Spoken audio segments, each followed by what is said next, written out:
Hello everybody, this is Eddie Fala with Forward One Real Estate. I want to give you guys an update now that we're here in the end of January of 2026, and there's a lot of confusion in the market right now. With interest rates having hit their lowest in the last 3 years, some people are predicting that we're going to see an explosion in the real estate market, and a lot of other people are being more cautious, saying that these prices are unsustainable and that we're going to experience a crash pretty soon. So I want to give you guys a no fluff sort of real market updates as to what's going on in the real estate market so you guys can plan going into 2026 and the years ahead for your investment portfolios, for your personal homes, and make the correct decisions. So first, let's talk about what these interest rate drops will actually do to the market. Well, you're not going to see something drastic happen right away, right? What it's going to do first is it's going to reawaken demand. So a lot of buyers that have been sitting on the sidelines for the last couple of years waiting for the rates to drop may start to feel more confident to re-enter the market, and you may see a lot of sellers that were on the fence about listing their homes because of the high rates finally decide to make the jump and go into the market now. So you may see a little bit of uptick in inventory, but you may also see a lot more buyers re-enter the market. Now, an interest rate drop doesn't really change the prices of homes right away. What it does is it changes the monthly payment that people need to pay to purchase real estate or to refinance their home. So what that effectively means is you're going to see that uptick in demand slowly creep back in over the course of 2026 as long as the rates remain the same.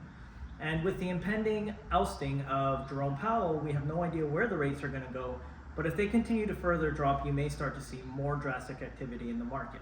Now, one thing to make very clear is that we are not even close to what a 2008 style environment looks like. In 2008, you had a lot of people that were in loans that they did not qualify for, and we had a crash based around lending policies.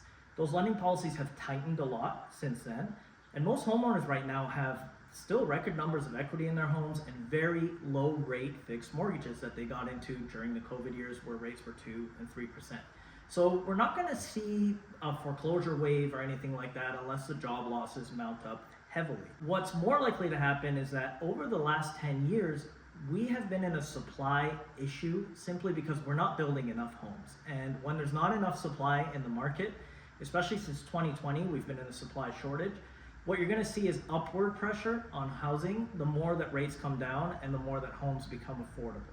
So I'm not saying that prices are going to continue to skyrocket, but the market is slowly thawing from the frozen state we were at, where we had very high interest rates, people didn't want to sell and move into a higher interest rate home than what they have currently, and buyers didn't want to get into the market where they had crazy high monthly payments that they may not have even been qualifying for.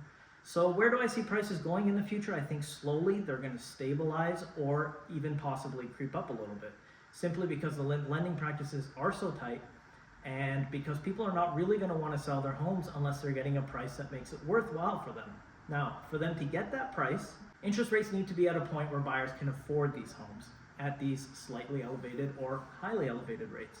Now, today in the market, homes that are priced well and are magnificent will sell quickly. And that's simply because buyers see the value in the home, they're priced well, and they want to get into something that makes sense for them. But let's shift the topic to right here locally in Los Angeles, because we live in a very different market than the rest of America.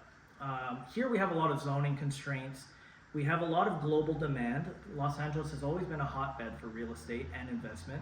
And we also have a lot of new things like ADUs and changes to bylaws and laws in the constructing and developing world that are actually pushing more supply out. And we are seeing a lot of homes in exclusive areas like in the Hollywood Hills and Beverly Hills, Mar Vista specifically, and anywhere along the coastline that are still moving and moving well, and they have been this entire time, and the reason is because they are highly desirable areas. People will always need a place to live, people will always need housing, and people will always aspire to move into areas that are desirable. So if you're a seller in today's market in Los Angeles in 2026, it's really important to stay informed. Take a look at what's going on around you in your neighborhood, what homes are selling for, and always feel free to reach out if you want, quarterly assessments on where your property is at value-wise.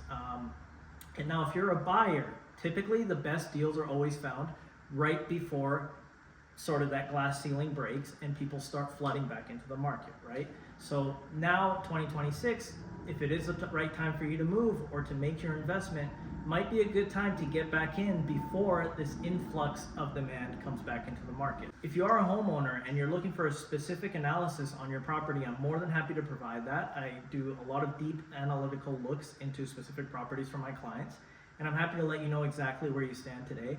And if you're a home buyer, I'm more than happy to let you know what you could qualify for in today's market and where I'm seeing some of the hot up and coming areas are where your investment today could pay off in dividends in the future.